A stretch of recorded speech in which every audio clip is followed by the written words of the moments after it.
Authors Press. Hey, it's Benji Cole, son of Al Cole from CBS Radio, welcoming you to another edition of People of Distinction, the talk that gives an in-depth view of some of the most dynamic, intelligent, and successful people on the planet. And on the line with us today, we have Chuck Champlin. We'll be discussing his book, Think Like a Molecule, Finding Inspiration in Connection and Collaboration. I will say, Chuck was also brought to People of Distinction by some of the best movers in the business, Authors Press Publishing.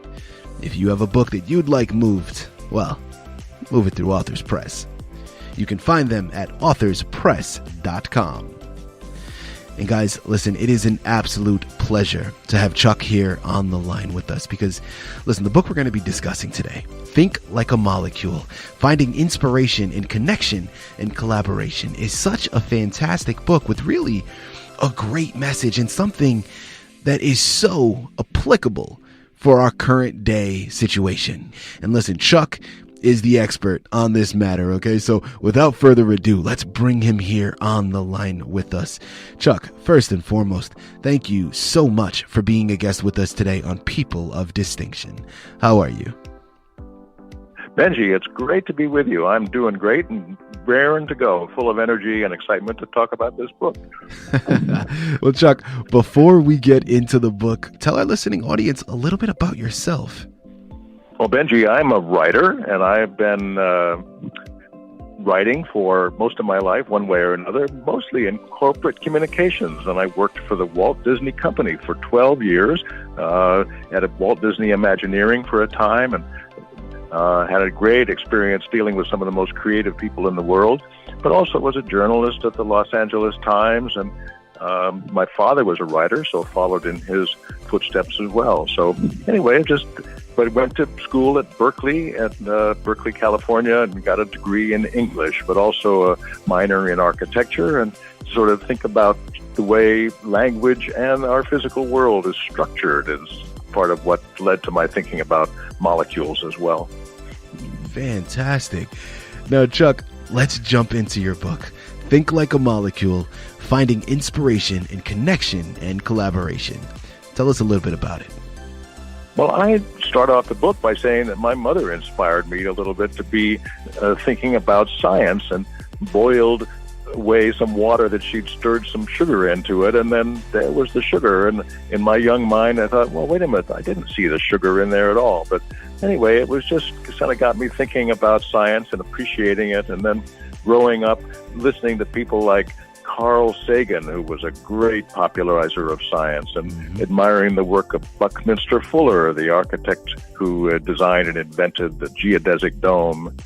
And it just really got fascinated about science and technology. And then working at Disney, I was drawn the way they build their theme parks and think about how to engineer a society that's better for us all. And so I've always been excited about that kind of both inspiration out of our brains. What a gift to the universe that we have on this earth, the thinking, conscious brains, thinking what we can do with that. And my hope is that we'll learn to use our thinking powers to make the world a better place. And in this time of the pandemic, with such a large amount of chaos in our public lives, I'm just thinking that positive thinking and positive ideas are what we really need to make the world a better place. And that's what I hope to do, is inspire us to think about the structural nature of our world and use it to create analogies to expand better ideas in the imaginary structural world of ideas. So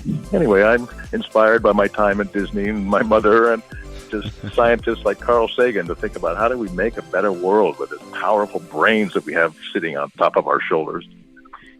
You know, listen, Chuck, you said a mouthful there, okay? So many great points that you brought up, and what a great segue. The subtitle of the book is pretty straightforward: Finding Inspiration in Connection and Collaboration. Now, the main title of the book is really where my curiosity lies. Think Like a Molecule. What a great title for your book. Instantly perks your interest, really draws you in. But talk to our listening audience. Really, what significance does that title hold? And can you decipher that for us, please? Well, some people think I'm meaning that a molecule knows how to think, and I don't think that molecules think, except if you have trillions of them put together into our brains and our bodies, suddenly we have molecules that have figured out how to do good things. And that's, of course, with the birth of life on our planet, that's the miracle in itself. But think like a molecule, though, means thinking down into the structure of ourselves and into the structure of the world. And we know that chemists and physicists have, figured out the structure of the atom, and we have atomic bombs as a result of that. It's a pretty scary thing, but we also have medicine and we have other improvements in our world that are really helpful, and bioengineering and nuclear physics are all these kind of things that where our mind has been thinking like molecules and thinking about molecules and atoms. So I just have taken that idea of what physicists and molecular scientists can do, and I've said there's analogies in our brains, and we can think about how do we take ideas and blend ideas together, and how do we create new ideas out of the experience and the knowledge that we have on this planet, which is pretty enormous, but endless creativity is still a possibility. And I think if we're going to survive as a species and perhaps expand into the reaches of space one day, we're going to do it because we're developing new ideas. And so thinking like a molecule means taking the structural ideas that we have and then building upon them. It's just an analogy between the physical world and the realm of ideas. And I'm saying, let's build up vast structures of ideas that can make our planet better and successful and make our human species survive on into the future. I think we've got a great future, maybe out into the stars if we ever get that far, and if we don't kill ourselves on this planet beforehand. And I'm hoping that we're going to learn how to live together and how we can really build a better future, thinking about structural solutions, building on the successes, the pretty amazing successes that we have, as human minds have created so far. So onward to the stars is my hope. Absolutely. Listen, great examples. Thank you so much for sharing. And now, Chuck, let's go back onto inspiration. Okay, now, I know you started to broach the topic and really telling us what inspired your interest in science and in engineering through your experiences. You talk about a background that you had working with Disney, and again, the interest that you had in science really starting off through your mother's coaching, and it just developed over the years. But what inspired you, A, to embark upon a creative journey and become a writer, and B, what inspired you to write this particular book?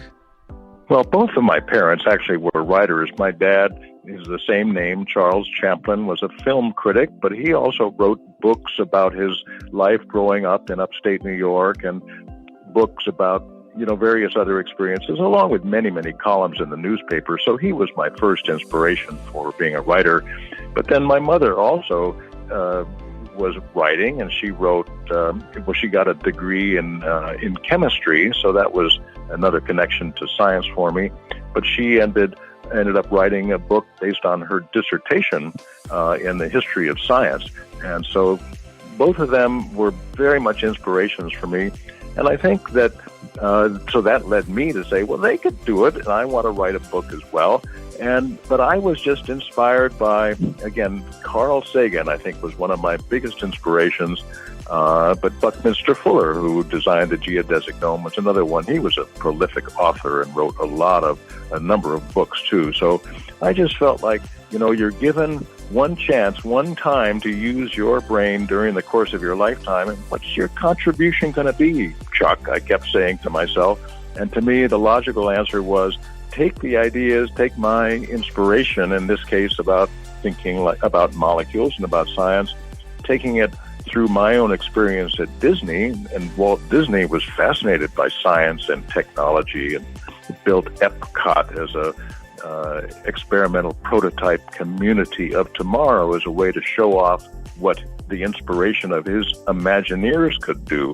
Mm-hmm. So I was actually inspired to get myself to work at Walt Disney Imagineering, inspired by the world, the vision that Walt Disney had for the possibility of creativity and of building a better world. So I think being steeped in my parents' writing and then deep admiration really for Walt Disney and what that company was doing led me to want to work there. And then having retired from the company, I thought, okay, now is the time to take all those ideas and fold them into, my personal vision of what the inspiration can be out of our minds to make a better world and to also just frankly live up to the potential of each one of our minds. And that's what I'm trying to do in that book, is say this is what my mind is conjuring up after a lifetime of inspiration from my parents and from the Walt Disney Company. Well, listen, Chuck, we are very glad that you did. Again, here on the line with Chuck Champlin, we're discussing his book, Think Like a Molecule, Finding Inspiration in Connection and Collaboration. If you guys want to get the full experience of everything Chuck has to offer, listen, do yourself a favor. Go directly to his website, okay? ChamplinMedia.com. Chuck, next question that I'd really love to get into is, listen, we know about the book, we know about the title, we know what inspired you to write it. Now, why didn't it just end there? It wasn't good enough to stay as an idea or a concept in your mind, but something that you wanted to share with everybody else as well. Well, I think of the book as a kind of a tool that I hope other people will perhaps take as an inspiration for themselves. Like you were saying at the start, Benji, there is such a crisis now, and we need better ideas and better ways to think about how we as individual human beings can perhaps collaborate and get along better with our fellow planet mates. And so far we seem to be dividing into camps which are antagonistic to one another. And I'm saying my feeling is that we just need to use a tool like this new adventure in thinking skills, using the analogy of structures of molecules, and to help us think what kind of innovative ideas can we use at this critical and challenging juncture in our planet's history to come up with some better ideas. And I look to things like the United Nations, which is a very sort of out of favor in a lot of people's quadrants, but I just think there is still a brilliant idea about bringing people from all over the world to try to come to collaborative and cooperative ways to improve our work together on the planet. And that's not the only way to do it. I think collaboration in our hometowns and finding ways to work together in the city council or whatever, with an idea being that we can, with our brain power, work out ideas together that are going to be just better for everybody. We don't need to be hurting each other and attacking each other. I think we need to be looking for better ways to collaborate. And that's what collaboration and connection and collaboration are really what the book is talking about. So I'm hoping to inspire people with this tool to think more clearly and more creatively and more adventurously to come up with ideas at this critical time when we can learn to cooperate and learn to prosper together. Because that's what we're meant to do on this planet. We're meant to figure out ways to make life better for everybody. And that's what I think most of us hopeful, optimistic people are really trying to do. And we just got to turn away from tearing people down and trying to find the good and the inspiration and the positive contributions that all of us can make. To me, that's what this book is about. I'm really hoping it's a tool to help build cooperation among people. It's needed. It's needed so desperately, and it's got to end the wars of dissing and disagreement. We've got to find ways to cooperate. Great points that you bring up again, Chuck. And listen, I think we may have already started to go into it. So what a great segue that you have established. Next question, leading off of that and that inspiration that you're talking about. Listen, what would you like to see people do with this book? I'd just like to have people get into discussion groups, take it into book groups and take it into clubs. And, I'm big believer in Toastmasters as a public speaking organization, and I've been there talking about my book in my own club. But get out there and talk with people and find ways to express your own ideas. And so, to me, just finding ways to collaborate with other people. But I think the book is a starting point to be thinking about science, because science has got so much still to contribute, and the cooperative way that scientists working together on solutions. I mean, look at the space program that we've engineered. President Kennedy just completely rocked the nation with the idea that we would go to the moon. And I think there's so much that science is doing and teaching us about genetics and teaching us about space exploration and the environment and global warming and things like that. We've got to take science seriously, first of all, but I think also figure out how we as individuals can learn to cooperate and to share our own individual discoveries in peaceful and cooperative conversation. I think that's so. I just would like to see the book used as a discussion point in book groups to talk about ways to collaborate that perhaps people have not thought of before. And I think breakthrough thinking and inspiration is really what I think is the future of our planet, is working with new ideas that have not been thought of before. Our brains have infinite potential to think of new things and deal with challenges. And I'm really hoping that people will take a new level of admiration in the power of our consciousness and our thinking, and not denigrate it. Instead, just taking it as almost a sacred form of appreciation for what the brain is actually capable of doing. I hope we end up with that kind of a positive outlook. I'm an optimist as well as being a writer. There you have it. Listen, what more can we say? Such a profound book with a great message. Listen, as he said, as I started off the interview by saying, we're in a difficult time right now, across the board in our entire human family globally. Given the pandemic, given the social unrest that a lot of us are experiencing here in the States, but also globally. Guys, this is a very difficult time. Life has shifted. But because of that, all we need to do is shift the way we've been thinking. Find inspiration through the collaboration, and this will lead us to a much more fulfilled life. Guys, listen, you know what you got to do. We can't stress the point anymore. There's nothing more to discuss. Take it upon yourselves. Pick up your copy of Think Like a Molecule, Finding Inspiration in Connection and Collaboration by Chuck Champlin. And again, while you're at it, don't stop there. Go directly to his personal site, champlinmedia.com. Learn more about what Chuck has going on. And also, guys, be on the lookout, okay? This is not all. That's all right now. But Chuck is actually in the process of writing a novel, not yet published, but be on the lookout for it. That novel is called Wand, okay? You surely will not be disappointed with everything that Chuck has to offer. Let's make our lives better, starting with this fantastic book. Chuck, this has been such a profound and really a delight to have you on here with us on People of Distinction. Thank you so much. Benji, thank you so much. You're a classy act, and I appreciate being part of it today. Good luck to you, and good luck to everybody. I hope people take a look to the book. All right, take care, Benji.